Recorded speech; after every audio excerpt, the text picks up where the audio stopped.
We're going to explore the world of the Kapre, a mythical giant, a creature that embodies both the allure and fear Filipinos have for the unknown. We'll look into its origins, characteristics, and its lasting impact on Filipino culture. The Kapre is a towering, hairy creature. It's often described as being 7 to 9 feet tall, sometimes even larger. It's typically depicted with dark skin, piercing red eyes, and a muscular build. What's interesting is that the Kapre is often seen wearing traditional Filipino clothing, like a white shirt and red pants, and smoking a tobacco pipe. It's said to have a strong, musky odor, a telltale sign of its presence. But the Capre's appearance isn't always consistent. Some stories claim it can change its size and shape, shrinking to human size, or even transforming into animals or objects. This shape-shifting ability makes the Kapre even more mysterious and unpredictable. Now, the Kapre is known for its mischievous personality. It often plays pranks on those who enter its territory. Imagine getting your shoelaces tied together, your belongings hidden, or being led astray in the forest, all by a giant cigar-smoking creature. But don't mistake its playful nature for weakness. The Kapre can be aggressive if threatened or disrespected. It's believed to be a protector of the environment, often scaring away those who try to harm its forest home. So remember, if you ever find yourself in a Philippine forest, tread carefully and respect the Kapre's domain. You might be wondering, can a Kapre be killed? The answer is complex. In Filipino folklore, the Kapre is a supernatural being, often depicted as immortal. Stories of humans trying to harm it usually end in failure, with the Kapre retaliating in some way. While some tales mention vulnerabilities to certain plants or herbs, the Kapre is generally considered untouchable, a being to be respected, not harmed. Now let's delve into some encounters with a Kapre. One story tells of 3 friends exploring a forest. As they venture deeper, they spot a large figure perched on a tree branch. Smoking a pipe with glowing eyes, they realize it's a Kapre. The Kapre stares at them and starts laughing, blowing smoke in their faces. The friends try to escape but get lost, victims of the Kapre's disorienting pranks. Eventually, the Kapre roars and disappears, leaving the friends shaken and lost. This story, like many others, highlights the Kapre's mischievous and unpredictable nature. Some stories portray it as scary and dangerous, while others show it as a protector of the forest. The Kapre's pranks can take many forms. It can disorient people, hide their belongings, make eerie noises, and even create illusions to lead them astray.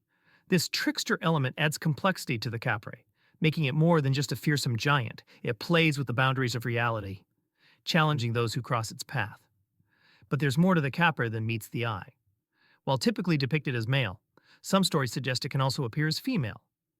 This gender fluidity adds another layer of mystery, and challenges traditional gender roles in mythology. And while often seen as a prankster or a dangerous creature, some stories suggest the Kapre can be a guardian of the forest, protecting it from harm.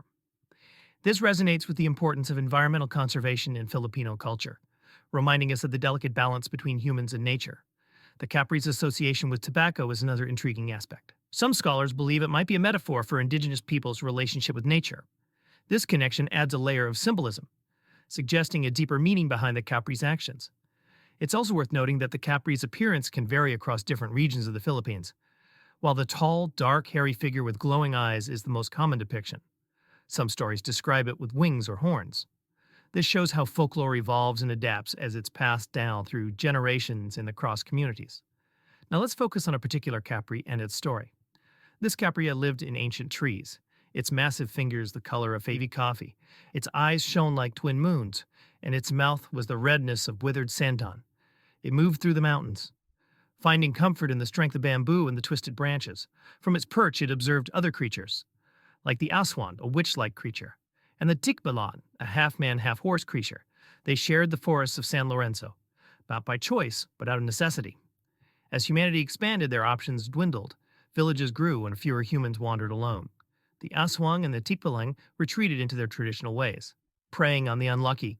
But this Kapre endured. It found sustenance in berries and mushrooms, recognizing nourishment in all its forms.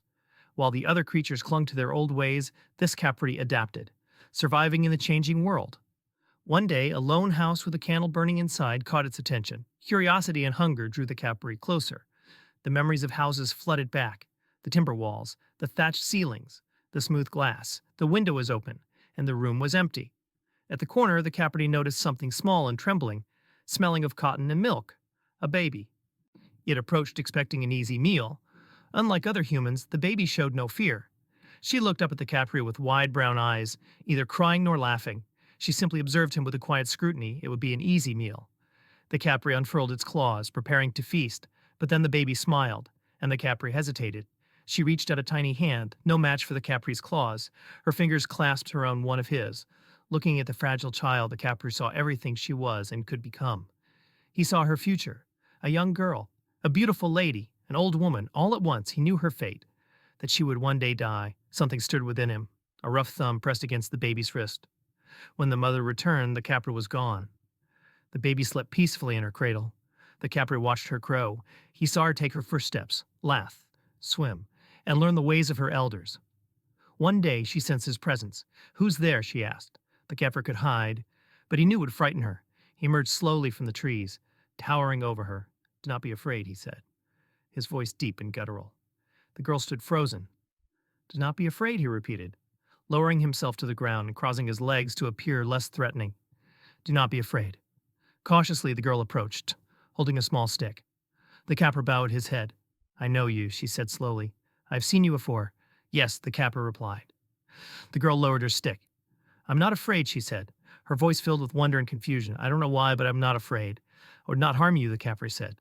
Surprised by the truth in his own words, she told him her name was Nina.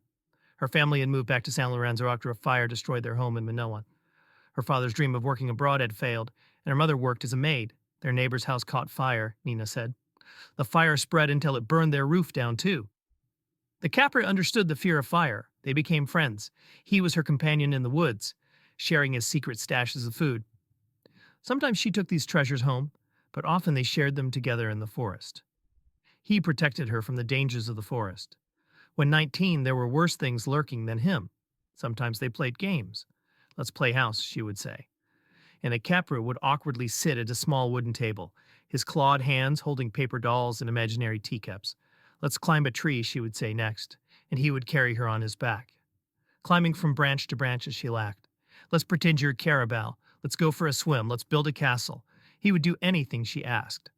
Nina's parents knew nothing of their friendship. He faded into the background whenever they approached, watching as Nina ran to them, wondering about the complexities of their love.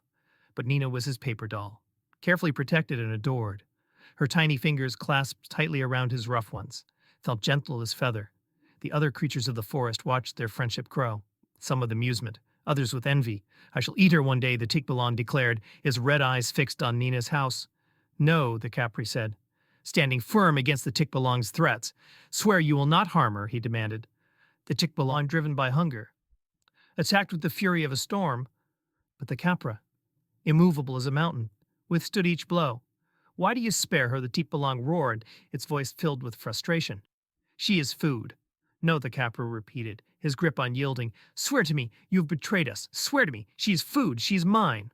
The years passed, and Nina blossomed into a young woman. Her laughter, her beauty, drew the attention of others. Human companions began to fill her days, and the Kapre retreated further into the woods, watching from a distance as his time with her dwindled. Nina's visits to the forest became less frequent, until they stopped altogether. The memories of her childhood companion faded like a dream, and still the Kapre waited, hoping for her return. But time, for an immortal creature, was a river flowing in only one direction. Then one day there was this celebration in the village. Nina, radiant in a white dress, emerged into the sunlight, her hand clasped with another's. A man stood by her side, their laughter echoing through the crowd that showered them with blessings. For the first time, the Kapre felt a surge of rage and grief. The realization that Nina had moved on, that she belonged to another, struck him like a lightning bolt. "She is no longer yours," the Aswang said, watching the celebration with a cruel smile. "She belongs to another now. There's a human custom." The Kapre remained silent. "They will meet tonight," the Aswang continued, her voice dripping with malice. "I know these humans. She will forget you. She has forgotten you already." As the celebration died down and darkness fell over the village, the Kapre surrendered to his fury. Trees, splintered rocks tumbled, and the earth trembled under his rage. From afar the villagers heard the echoes of his despair and whispered of storms and demons. For a fleeting moment the Kapre hated Nina for the pain he felt, for the joy she had found in another. Aswang found him amidst the wreckage of his outgrown, his body battered but his spirit unbroken. "You can have your revenge," she offered, her eyes burning with a sinister light. "We can attack him in the forest. I will take their babies, and you can take her while she is vulnerable." Yet the Kapre said nothing. When you feast with me, old man, she pressed. After a long silence, he finally spoke. No, he said. You will not harm her. Years turned into decades. The Kapre watched Nina from the shadows, his love for her unwavering, even as time etched lines on her face and silver touched her hair. One day he felt a shift in the air, a heaviness that signaled the end of a life. He waited until the mourners had left and darkness closed the village, then slipped into the house where Nina lay. Her breath shallow and weak, she was old and frail, but in her eyes he still saw the girl he had loved.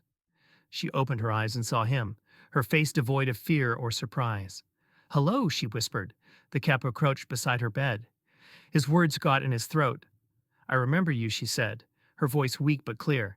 You used to play with me when I was a young girl. The Kapre nodded, unable to speak. My parents said you were a figment of my imagination, she continued, but I knew you were real. They tried to keep me from the forest, but I knew you meant me no harm. She smiled, the memory of their friendship lighting up her face. I'm sorry, she whispered. I'm sorry for leaving you alone for so long. The Kapre reached out, his rough fingers gently taking her brittle hand. In that touch he felt the echo of their shared laughter, the warmth of their connection, undimmed by time. He stayed with her until her breath faded and her heart fell silent. The light in her eyes, the spark that had captivated him all those years ago, flickered and went out. Nina was gone. The Kapre left before the first rays of dawn touched the village. He returned to the forest, his heart heavy with a grief that was both ancient and new. Time for an immortal creature is a vast and empty landscape. The Kapre wandered through the years, his memories of Nina both a comfort and a torment. He saw her face in the rustling leaves, heard her laughter in the birdsong, felt her touch in the warmth of the sun. One day a small figure ventured into the woods, her eyes filled with tears. It was Nina's granddaughter clutching a worn doll. Lola's gone, she said, her voice trembling. This was her favorite doll. She gave it to me last year. I miss her. The Kapre, his heart aching for the child's sorrow, lowered himself to the ground. Remember her always, he said, his voice a low rumble. And she will always be with you. She will never be gone. Nanny says that Lola's in heaven now, the little girl said, and that I'll see her in heaven one day. But I don't know how to get to heaven. Be a good girl for your parents, always, the Kapre said. And when the time comes, you shall see your Lola in heaven. Will you see Lola in heaven too, the girl asked, her eyes wide with curiosity. The Kapre looked up at the sky, his thoughts turning to Nina. He imagined her waiting for him, her smile as bright as the stars. He longed to join her, to share in the peace and joy of that celestial realm. But he knew his place was here in the world of shadows and whispers. No, he said, his voice filled with a deep sadness, I will not. He visited her grave, often sitting silently beside the headstone that marked her resting place. He brought her small gifts, wildflowers, smooth stones, feathers shed by passing birds. He guarded her memory, keeping her safe from the darkness that lurked in the forest. One day he found Nina's granddaughter at the grave, placing a small paper doll beside the headstone. She looked up at him, her eyes filled with a mixture of fear and recognition. The Kapre knew that she saw him not as a monster or a figment of her imagination, but as a guardian, a protector of her grandmother's memory. And in that moment he found a sliver of peace amidst his grief. He realized that Nina's love, her kindness, her laughter had left a mark on the world, a ripple that extended beyond her lifetime. She had touched his heart, changed him in ways he never could have imagined. And even though she was gone, her spirit lived on, not only in the memories of those who loved her, but in the very fabric of the forest itself. The Kapre, the ancient guardian of the trees, continued to watch over the village, his presence a silent reminder of the unseen forces that shape our lives. He was a creature of myth and legend, a symbol of the wildness that lies at the edge of human experience. And though he might never join Nina in the afterlife, her memory would forever be a beacon. We've explored the world of the Kapre, a creature that embodies both the fear and fascination Filipinos hold for the unknown. While some might dismiss it as mere superstition, the Kapre's story offers a glimpse into a culture deeply connected to nature and the supernatural. It reminds us that there are forces beyond our understanding, mysteries that lie hidden in the shadows, waiting to be discovered. And perhaps if we listen closely enough, we might hear the whispers of ancient stories reminding us of the enduring power of love loss and the enduring connection between humanity and the natural world.